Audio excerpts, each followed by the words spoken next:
Hinimok pala ni Senate Minority Leader Alan Peter Cayetano itong si Senador Panfilo Ping Lacson na bisitahin po yung Taguig sa gitna ho ng investigasyon sa di umano'y anomalya sa flood control at iba pang proyektong infrastruktura ho sa lungsod. At sabi ho ni Senator Alan Peter Cayetano ay sabi niya, I will continue to invite not only Senator Lacson, not only his staff, but everyone, sabi niya. Ang sabi po ni Senator Alan Peter Cayetano, iba kasi yung sa papel-papel, iba daw yung sa mga picture. Ang sabi niya, tignan nyo yung budget, pumunta kayo sa lugar at makikita nyo nandyan talaga yung project at magaganda. Ang sabi ho ni Senator Alan Peter Cayetano sa kanyang Facebook Live noong Sabado. Kasi kung matatandaan po natin, nauna na pong ibinunyag ni Senator Ping Lacson na umabot daw hanggang 33% ng kickback sa bawat proyekto ng Department of Public Works and Highways sa Taguig. At naisumite na rin daw ho ng kampo ni Lacson yung mga ebidensya sa Office of the Ombudsman.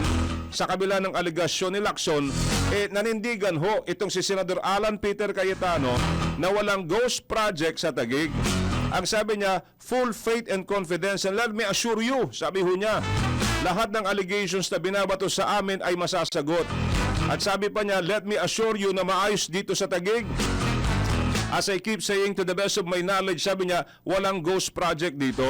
May mga technical, may mga kailangang ipaliwanag ayon po kay Senador Alan Peter Cayetano. Pero syempre, sabi niya, yung details, kailan, sino, etc., dadating po tayo dyan, sabi po ni Senador Alan Peter Cayetano. So hinihintay ko na lang parati yung sabi po niya, yung specific ho na allegation. Minsan kasi hulugan din yung mga allegation, sabi ho nitong si Senador Alan Peter Cayetano. Now, sa puntong ito po mga kaibigan, sa panig ko ni Senador Alan Peter Cayetano, malinaw yung kanyang panawagan. Hindi ho ba? Huwag lamang sa mga dokumento at alegasyon, kundi puntahan po ninyo mismo yung mga proyekto upang makita kung umiiral at maayos sa mga ito.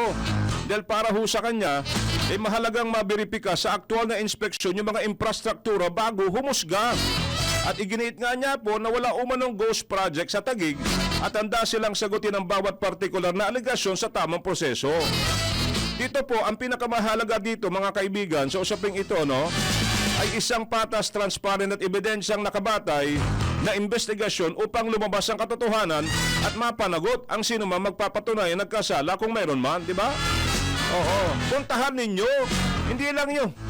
Mismong kayo dapat ang pumunta doon. Yun yung sinasabi ho ni Senador Alan Peter Cayetano. Hindi ba? At ang nakakakalungkot lang, lumalabas yung mga ganito kapag yung may mga, ewan ko.